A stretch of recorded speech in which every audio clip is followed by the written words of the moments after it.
अस्सलाम वालेकुम दोस्तों। PSL 2021 के 7वें और 8वें मैच का अचानक टाइम टेबल तब्दील कर दिया गया है। टाइम टेबल क्यों तब्दील किया गया है, आइए इस वीडियो के अंदर आप दोस्तों को दोनों टीमों का यानी दोनों मैचों का मुकम्मल टाइम टेबल भी बताने वाले हैं, 7वें और 8वें मैच का, और उसके बाद ये मैच क्यों तब्दील हुए हैं इसका टाइम टेबल वो भी तफसील इस वीडियो के अंदर आप दोस्तों को बताने वाला हूँ।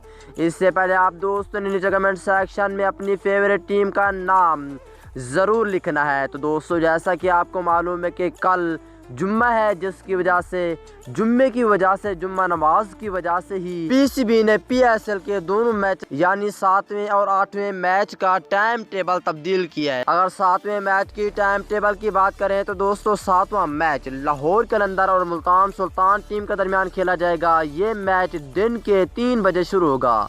अगर दूसरे 8वें मैच की बात कर लेती हैं तो दोस्तों 8वां मैच शाम के 7 बजे शुरू होना था, लेकिन 8 बजे शुरू होगा और ये पेशावर ज़ल्मी और क्वेटा ग्लैडिएटर के दरमियान खेला जाएगा।